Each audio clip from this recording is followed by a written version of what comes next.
Gentlemen, welcome back to the Tiege Hanley Starting a Business, Building a Brand vlog. This one, big number 260. So I am a little scared. Not too bad. I'll tell you more about this and what I'm actually having done in a minute. But before I do that, guys, I want to give you a few quick little updates. Update number one is throughout the entire month, if you are a member at Tiege Hanley, you can add on product to your system at 50% off, so half price. So if you're, I just spit, I'm so excited. So if you're interested in grabbing anything, not hit the link.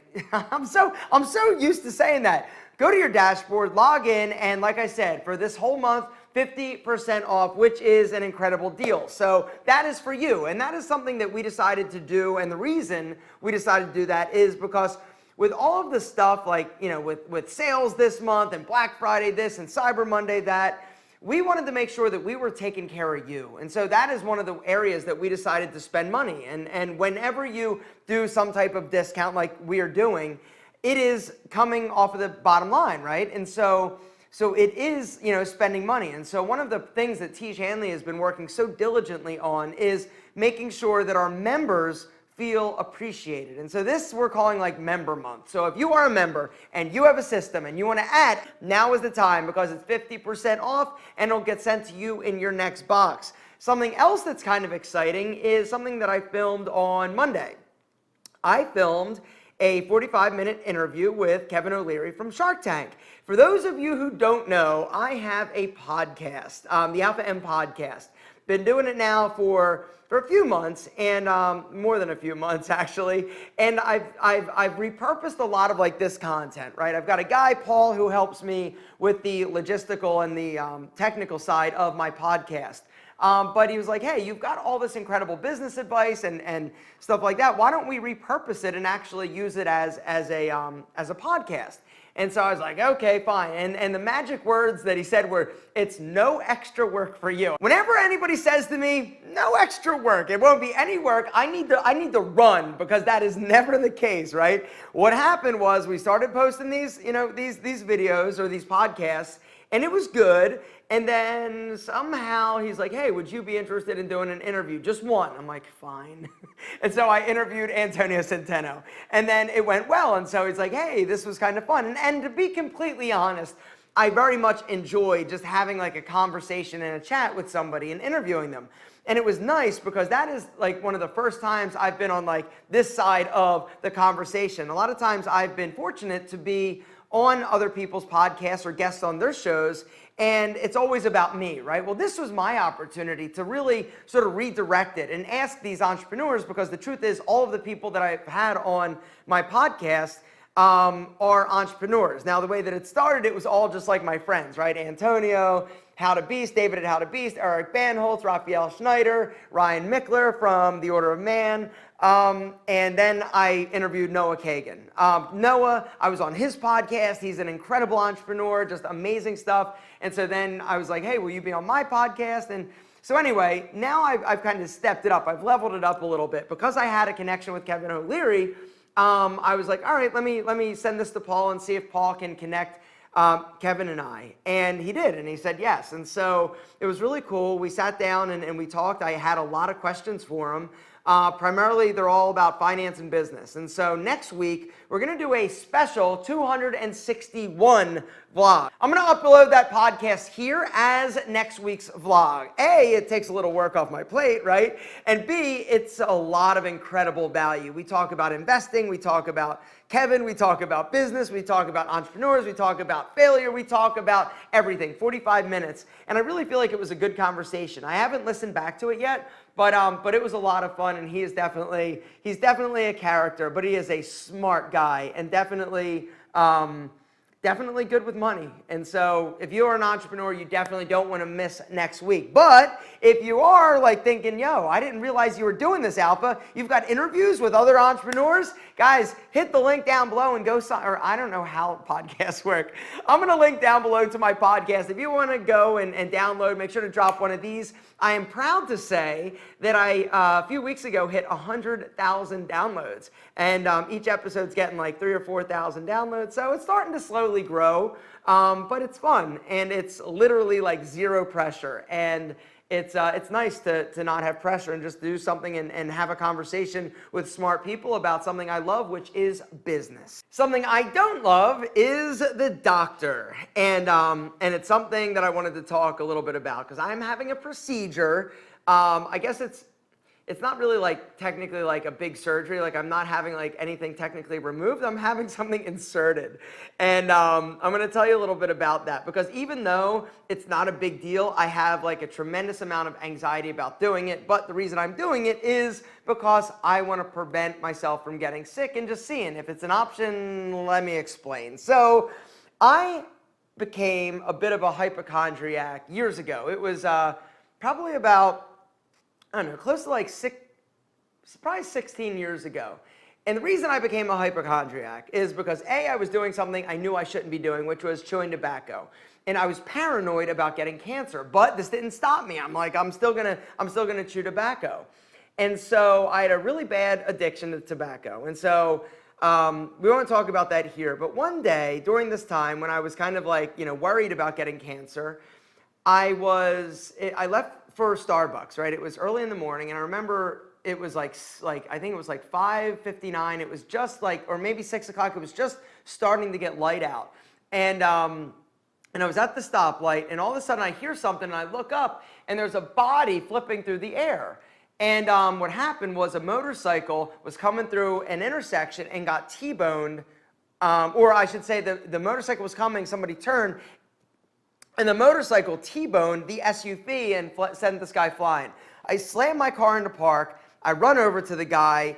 There's a little bit of blood on the face mask. He's like laying there and he's hurt, right? Obviously he's hurt. And I'm like, sir, it's gonna be okay. I start telling people like, hey, call 911. Do you have a blanket? Blah, blah, blah. I'm like, sir, don't remove your helmet, right? Keep your helmet on, because that's one of the things. Like, don't let people like take off their helmet.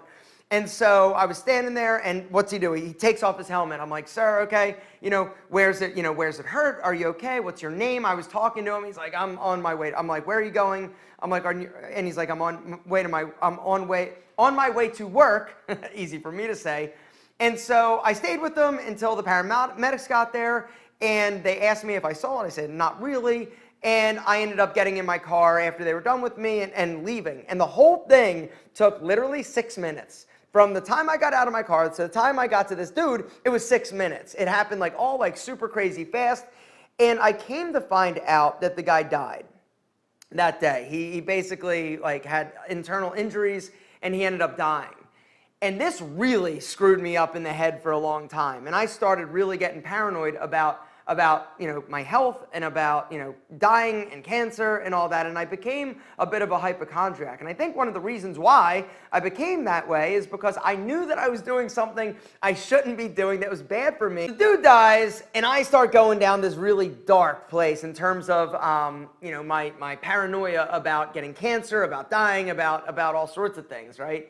And then fast forward about 2 years, and I ended up having a bleeding ulcer. And it was the craziest thing, and I just went to the bathroom one day. It was the day after Thanksgiving, I remember it, and it was like black. I'm talking like black, right? I'm like, well, this is not normal. And so I went online, I started researching and found out that, yeah, it's probably an upper GI bleed and this and that. So I didn't do anything about it, right? I'm like, oh, this will go away, right? And I ended up going to the doctor. This was on, I forget what day it was, but I had been living with this for a few days. By the time I went to the doctor, I was pale. I was getting dizzy every time I'd stand up. And when he sort of took my blood, he's like, you are going directly to the hospital. And you need a blood transfusion. We need to stop this bleed. It happened because I was taking Advil all the time because I was developing what I thought were stress headaches. Every day, this was back when I had the gym, I would pop 2 Advil with a black cup of coffee and chewing tobacco, and it ended up giving me a bleeding ulcer. So is this interesting to you? If this is even remotely interested, or this is just super weird and random, drop me one of these to be like, yo, Al, this is weird, but I'm kind of into the story. So anyway, fast forward a few years, I finally decide now is the time to quit chewing tobacco. I don't want to be that guy, and I don't want to, I'm smarter than that, right? And so I manned up and I quit chewing tobacco. I was doing 2 cans a day. It was a horrible habit. The equivalent, 1 can of chewing tobacco is the equivalent in terms of nicotine of 3 packs of cigarettes. So essentially, I was quitting a 6-pack-a-day habit cold turkey. Not the easiest thing to do, and by not the easiest, it was the hardest thing I ever did. That was the point at which I decided to stop drinking because drinking was a trigger and made me want tobacco. You've heard that story before. Anyway, and if I'm being honest, me quitting tobacco because I never thought I'd actually be able to do it is one of the things that I'm the most proud of myself for doing. And I quit. It's been probably close to 9 years ago. It's been a long time. But anyway, since then, I've started taking better care of myself. I'm going to the dentist on a regular basis every 6 months for cleaning. Now I'm going to the doctor for checkups and having my blood work done once a year. Well, a few months ago, I ran into an old friend of mine. He's an older gentleman, and I'm like, Scott, you look great. You lost weight, right? And he's like, yeah. He's like, having colon cancer will do that. And I'm like, oh, shit. Literally, oh, shit. He had a colostomy bag. He had surgery. Part of his colon or rectum or something was removed, and he was dealing with cancer. I'm the type of guy, because I've always kind of been like freaked out about getting sick, I'm the type of guy, whenever somebody tells me, oh, they had cancer, or they have lymphoma, or they have like whatever, the first question I ask is, what were their symptoms? How did they know they were sick? Why did they go to the doctor? Because I think about this stuff, right? And when you get older and you realize that you're not invincible, and that's one of the things that the motorcycle accident that I saw showed me, and also my bleeding ulcer, I realized, wait a second, I'm not invincible. And so since then, I've been taking a lot better care of myself and really trying to, look and see what's going on inside of me. And so that's one of the reasons why now I go for a physical in terms of blood work once a year. So when I saw my friend, or this guy that I knew, he was actually an old personal training client of mine, he told me that story. I'm like, damn, right? That sucks. And then a few months ago, Chadwick Boseman, the actor, the Black Panther actor, when he just died all of a sudden, like nobody knew he was sick. It was like this secret thing that he kept of colon cancer. I thought, hold up, wait a second. If this is something that you can, because here's the thing.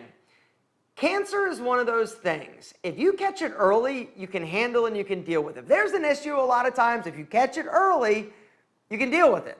But if it goes on for years and years, by the time you know there's a problem, like you're effed a little bit.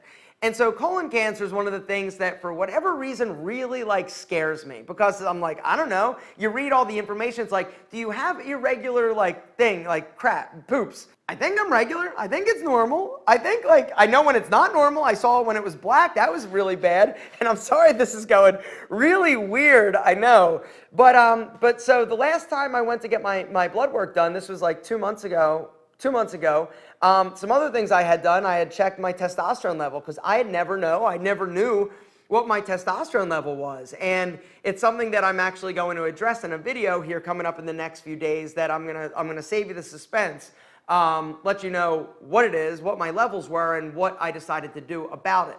Anyway, and so while I was there, I was talking to the doctor. I'm like, so tell me a little bit about a colonoscopy. I know that, technically at 50 years old as a dude, that's the age at which you're supposed to do it.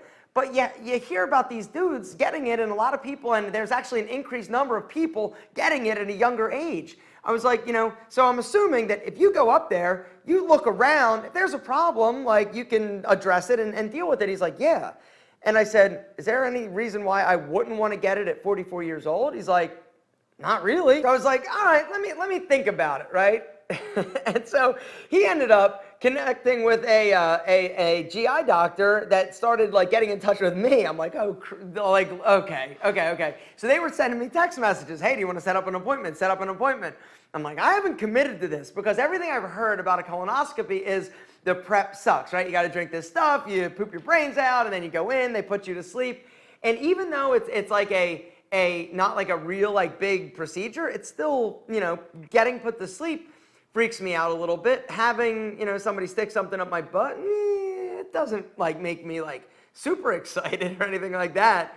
But I decided to, okay, let me go and talk to a GI doctor. And so I made an appointment, this lovely little Indian woman that I had never met. I was talking to her. I'm like, so this is what I'm thinking. She's like, okay, let's schedule it. I'm like, hold on, I'm not ready yet. And so long story short, her schedule is pretty full. I want to do it on a Friday so that I can I can do it early in the morning Friday because you're out of it pretty much the rest of the day. And so they're like, oh, our schedule's filled this whole year. And I'm like, okay, great. Next year, early next year. And so in my mind, I'm like, whew, little breathing room. Well, I got the call today. They're like, okay, let's schedule you. And so January 8th at, I forget the time, but it's early in the morning, I'm going to be having a colonoscopy just because if you can do it and you can spot things that are wrong, why not do it? And so that is sort of the premise of this video and what I just wanted to real quick talk about.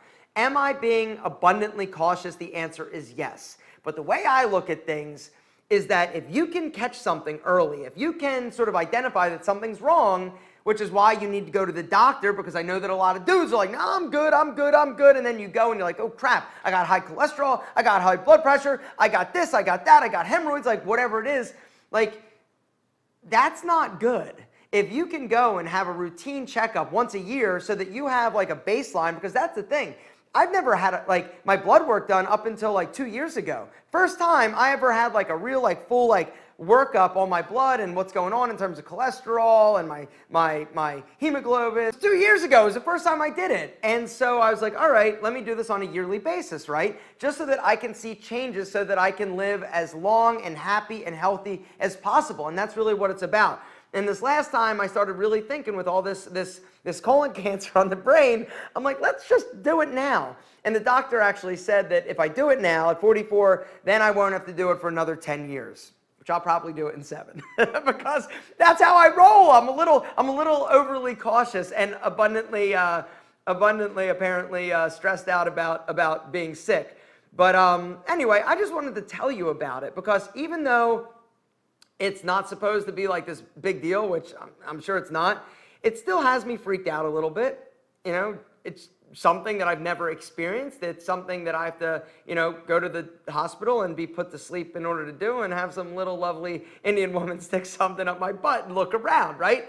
And so I just wanted to sort of address this because, I know it's not technically like business related, but it's life related. And so I just wanted to share my thought and my experience and what I'm going through now and what I'm about to do, just maybe to get you to think. If you're somebody that is worried about it, it's something that you can do. You don't have to wait. If you've got insurance, that's the one thing. She was telling me, she's like, well, because you're not 50, you might have to pay for it. Or your insurance, you've got to meet your deductible and this and that. I'm like, well, how much is a colonoscopy? I'm like, is it like 20 grand or is it? She's like, oh, no. It's like maybe like 800, 900. I'm like, okay, I can swing that just to have peace of mind. But anyway, gentlemen, that is where I'm going to wrap this vlog up. This vlog has to be the weirdest one, right? I'm talking about me getting a colonoscopy, for God's sake. That is a little bit weird, but this vlog is about you. It's about helping you, and the only way you can achieve your entrepreneurial dreams is if you're healthy, gentlemen. It is all about health. That is the thing that I've come to realize in this life. And all the money in the world, it doesn't matter how much you're killing it. It doesn't matter how much you're making it rain. If you're not healthy, it don't matter. Gentlemen, your health, you got to take care of yourself. Exercise, eat right, don't drink like crazy, don't do illegal drugs, definitely don't do meth or crack. Gentlemen, were you like, damn, I was about to do meth and crack this weekend, Alpha? Why you got to ruin it all for me? We love you. That's why we ruin it for you. Gentlemen, we love you more than our double mug strap shoes. If you've got a business question, start with business question and ask it. Next week, Kevin O'Leary interview. The week after that, your amazing business questions. Guys, we love you more than I've said that you're awesome.